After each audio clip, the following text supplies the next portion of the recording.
What I am paying attention to is young man talking about how old he is. Washington's game in Minnesota this weekend.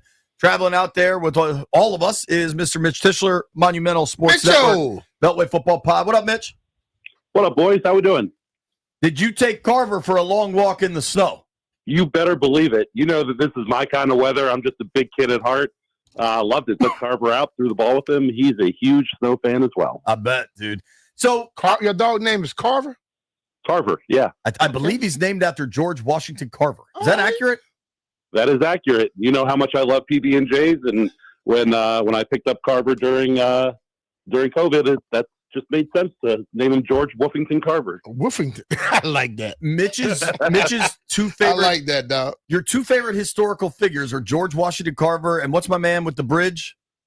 Come on, you know the name of the bridge. What Tidings? Is it Tidings? Yeah, Melody Tidings Bridge, baby. Mitch is a peculiar dude, B. I'll say. Well, dude, I kind of stumbled upon a stat earlier in the week that I just found really impressive.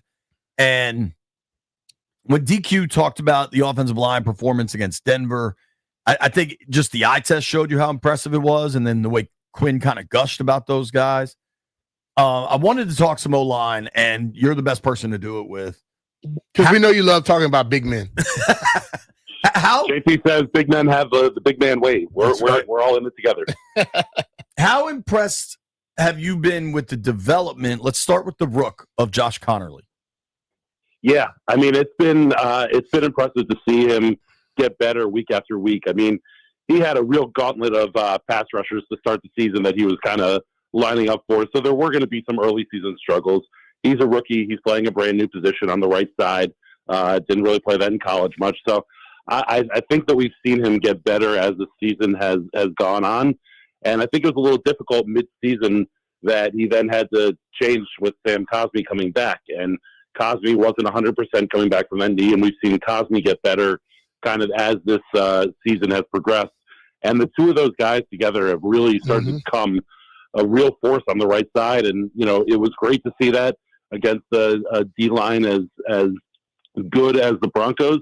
But you want to see that continue to progress, and you want to see them be able to road grade in the run game like they did, as well as protect whichever quarterback ends up being back there on Sunday. But it's been a really nice progression for Josh, and he's certainly solidified that right side in my mind, you know, for next year and years to come.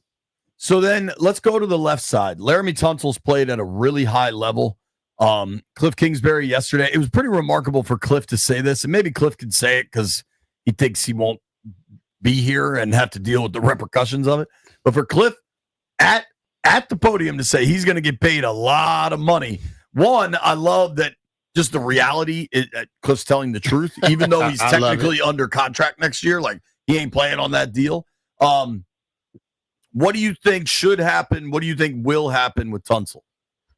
Yeah, I mean, I think should and will both have to be re-sign him.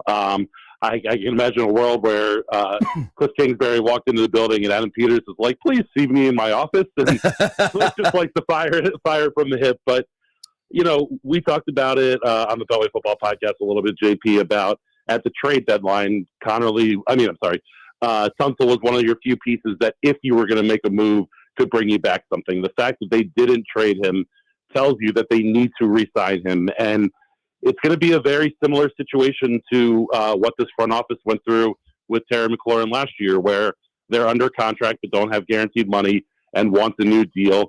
And you hope that they learn some lessons from last year and are able to get a deal done with Tunsil early. And I think it's something that, you know, you need to happen. And if they're able to re-sign Tunsil, I think outside of quarterback, O-line might be the position group that's the most set as we go into this offseason and next year. I think they got to make sure they solidify the offensive line and defensive line. If you look around the league right now and look at the teams that are really, really are performing at a high level, their O-line and D-line are dominant. If we don't notice that from watching other teams, and hell, look at the history of this damn franchise. If we don't notice that, then something wrong with us. Yeah, I mean, this franchise has spent a lot of early draft capital on D-line, and, you know, not have it come back in spades the way that they want it. To me, it's too early to start doing the whole draft talk, but they need a difference maker on defense in this draft / offseason, and it's got to be at the defensive end position. So I think that you need to go through and figure out, which of this group are kind of depth players who are here right now. I think Jacob Martin has done a good job, showing out a little bit. But at the end of the day, you need to pick up somebody, get somebody in house who can wreck a game, and that's got to be priority 1A this offseason. It's going to be interesting. Another guy I think it's interesting, Chris Paul. He's played well. He played very well. He's set to be an unrestricted free agent. What do you think happens with Paul? Chris Paul is going to be an interesting case study. He's been here for a while, hasn't played a whole lot, and then all of a sudden has popped. And I think that, this front office and coaching staff are going to have to decide, is Chris Paul, that good of a player that he deserves, a $5 to $10 million a year? Or is Chris Paul having a really good season because you have all-pro, one of the top left tackles in football, Laremy Tunsil, on one side, and Steady Eddie Tyler Biotish on the other side in the middle? You obviously have Brandon Coleman, who's kind of sitting in the wings there, who seemingly could step into that starting role, but had that opportunity this year, got on the coaching staff bad side, whether it's based on injury, amount of time being on the field, and ultimately is now, kind of your sixth lineman, your kind of swing guy who can play anywhere. So as much as Laremy Tunsil, I think, is a slam dunk home run must resign, I think Chris Paul is going to take a little more analysis. To me, I don't know that it's going to be worth the money that he could potentially earn on the open market. I mean, the average starting guard in the NFL gets, 10 mil or so a year.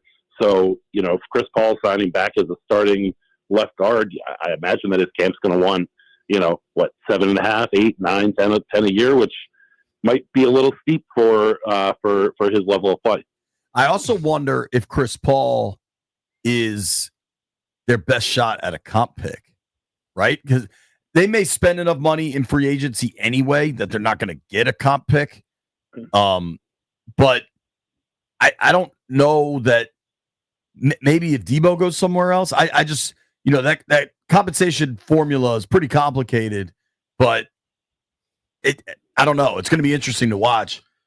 But, I mean, you look at it, even the staff before talked about Chris Paul. Dense. And we were worried about, we didn't understand what the hell they were saying, but if you watch him, the guy doesn't get moved very much, and he moves people. Yeah, he's been good. Yeah. And that's what you want in the damn guard. Well, I mean, we talked about it, last year and into this year. This front office coaching staff have done a really good job of, identifying players that can't help them and getting rid of them. And the fact that Chris Paul stuck around as this change happened and, stayed on the roster and was on the 53, I think should have told us a little more about kind of how impressed they were with him. And I think things have gotten better as the season has gone. So by all means, I'm not disrespecting Chris Paul at all. He's become a very good player. I wonder how much he wants to come back here because he finally found a staff that, believes in him and wants to be a part of it. Maybe they can, maybe that can be a part of the formula in re-signing him. Yeah, it's going to be very interesting to watch it unfold. Lastly, before we let you go, we should hear from Dan Quinn probably about an hour, maybe 90 minutes or so, regarding the quarterback for this weekend. You got a gut feel what happens? Yeah, I mean, it certainly looks like it's going to be Jayden, or at least I think it's going to be Jayden starting. And it's interesting that they've been as cagey as they've been with him, just because the result, the outcome is not as important as when you're in the middle of a playoff run. But at the end of the day, I want to see Jayden back on the football field. I want to see him playing, and if he feels like he's healthy enough to play, the coaching staff wants him to play, and the medical staff is ready to clear him, he's got to be your starter on Sunday. All right. We will find out with that, Mitch. A little later. Thanks, big man. Appreciate the time, buddy. Thanks, guys. All right. That's our guy. You got to talk about a little guy. See? Yeah. I like it. That's our guy, Mitch Tischler. Give him a follow at Mitch_Tischler.